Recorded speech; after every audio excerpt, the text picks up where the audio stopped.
देश में इस समय एक नैरेटिव चल रहा है कि संविधान बाबा साहेब ने नहीं लिखा था, संविधान बीएन राव ने लिखा था। और आजकल एक ऐसा वर्ग उभर कर सामने आया है जो बीएन राव का महिमा मंडन कर रहा है। कई बार मैं खुद प्रूव कर चुका हूं कि ये संविधान है जो पवित्र दस्तावेज है हमारा, इसे बाबा साहेब ने अथक प्रयासों से तैयार किया था।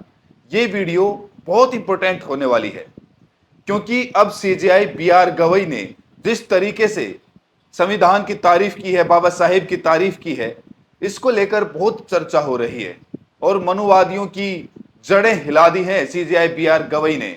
आपको बता दें कि सीजेआई बीआर गवई साहब विदेश गए हुए थे, लंदन गए हुए थे। वहां पर उन्होंने दो कार्यक्रम अटेंड किए। एक तो यूके सुप्रीम कोर्ट द्वारा घुलमिल सम्मेलन का आयोजन किया गया था, दूसरा ऑक्सफोर्ड यूनियन ने एक कार्यक्रम कराया जहां पर बीआर गवई साहब ने खुलकर बाबा साहेब की तारीफ की, उनके योगदान को बताया और यह भी कहा कि अगर संविधान नहीं होता तो यह अछूत जो आपके सामने सीजेआई बनकर बैठा है, वो अछूत सीजेआई नहीं बन सकता था। किस तरीके से संविधान की तारीफ हुई है, किस तरीके से बाबा साहेब के कसीदे गढ़े हैं सीजेआई बीआर गवई ने, दोस्तों आपको ये जानना चाहिए। बड़ी खबर यह है कि यूके संविधान सत्ता को संतुलित करता है ताकि गरिमा बहाल हो सके।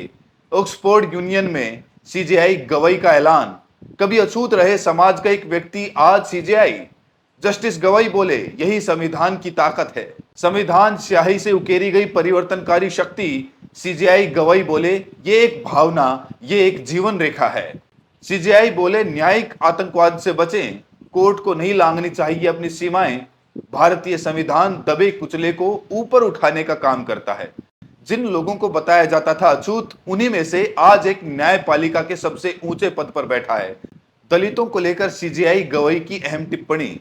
लंदन ऑक्सफोर्ड यूनियन में सीजेआई बीआर गवई का संबोधन।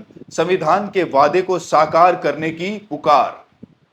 तो विदेश में बैठकर बीआर गवई साहब बाबा साहब के कसीदे पढ़ रहे हैं और देश दुनिया को बता रहे हैं कि हमारा जो संविधान वो कितना पवित्र है, कितना खूबसूरत है, कितना ताकतवर है, जो सत्ता दुरुपयोग को रोकता है। तो दोस्तों, यूनाइटेड किंगडम की राजधानी लंदन स्थित ऑक्सफोर्ड यूनियन में भारत के मुख्य न्यायाधीश सीजेआई बीआर गवई ने from representation to realization embodying the constitution's promise, इसी विषय पर सीजेआई बीआर गवई साहब ने संबोधन दिया है। सीजेआई बीआर गवई साहब ने संविधान की तारीफ करते हुए कहा कि यह एक सामाजिक दस्तावेज है।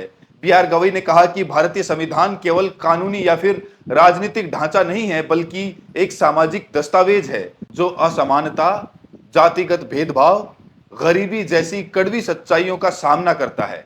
ये वंचितों को आवाज, सम्मान, समानता प्रदान करता है। बीआर गवई ने अपने जीवन के उदाहरण से भी लोगों को समझाया कि कैसे एक नगर पालिका स्कूल से पढ़ा व्यक्ति देश का मुख्य न्यायाधीश बन सकता है। संविधान ने उन्हें और लाखों अन्य को विश्वास दिलाया कि वे समाज के हर एक क्षेत्र में बराबर का हक रखते हैं।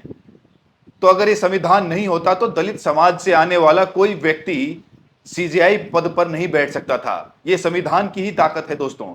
सीजेआई बीआर गवई ने कहा कि कई दशक पहले भारत में लाखों नागरिकों को अछूत कहा जाता था। उन्हें बताया जाता था कि वे अपवित्र हैं, उन्हें बताया जाता था कि वे एक जाति विशेष के नहीं हैं, उन्हें बताया जाता था कि वे अपने लिए नहीं बोल सकते।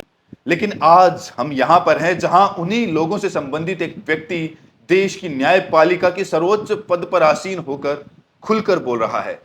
उन्होंने देश दुनिया को यह बताया कि मैं तो इसी दलित समाज से आता हूं, लेकिन मैं सीजेआई हूं। ऐसा संभव कैसे हुआ?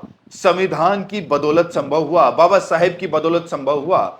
इस दौरान सीजेआई गवई ने देश में न्यायिक सक्रियता के बने रहने पर जोर दिया, साथ ही आगाह भी किया कि इसे न्यायिक आतंकवाद में नहीं बदलना चाहिए। मुख्य न्यायाधीश बीआर गवई ने कहा कि न्यायिक समीक्षा की शक्ति को इस्तेमाल संयम से किया जाना चाहिए। उन्होंने कहा कि इसका इस्तेमाल केवल तभी किया जाना चाहिए जब कोई कानून संविधान के मूल ढांचे का उल्लंघन करता हो।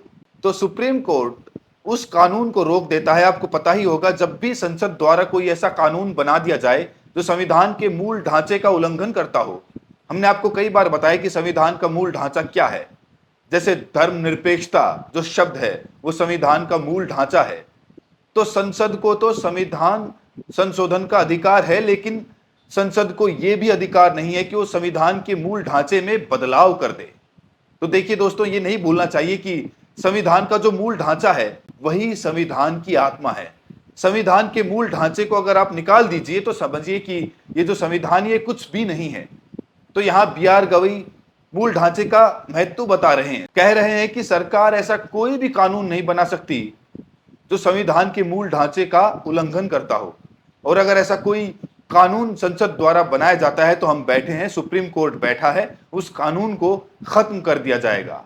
तो जो लोग बी एन राव करते हैं, बी एन राव जी का भी योगदान है। बी एन राव जी संवैधानिक सलाहकार थे, उनके योगदान को नहीं नकारा जा सकता, लेकिन बी एन राव को बाबा साहेब से ऊपर बैठा दिया जाए, संविधान निर्माता कह दिया जाए, ये गलत चीज प्रसारित की जा रही है। और मुझे लगता है कि उन लोगों को अब सतर्क हो जाना चाहिए जो लोग बाबा साहेब से नफरत करते हैं और संविधान को सही तरीके से समझ नहीं रहे हैं।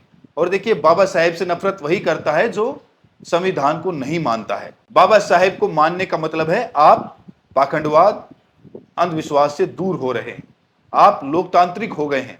तो बाबा साहेब को जो लोग मान रहे हैं वो लोकतांत्रिक भी हैं, देशभक्त भी हैं, अंधविश्वास पाखंड से भी दूर हैं। तो मुझे लगता है कि सीजेआई बी आर गवई ने विदेश में जाकर जिस तरीके से समझाने की कोशिश की, कसीदे पढ़े, हर एक नागरिक को ये बातें पता होनी चाहिए, संविधान की क्या ताकत है उसको पता होना चाहिए। और बी आर गवई साहब जिस तरीके से ये संबोधन दिया है, ये सबको सुनना चाहिए। इस वीडियो को आप ज्यादा से ज्यादा लोगों तक शेयर करिए।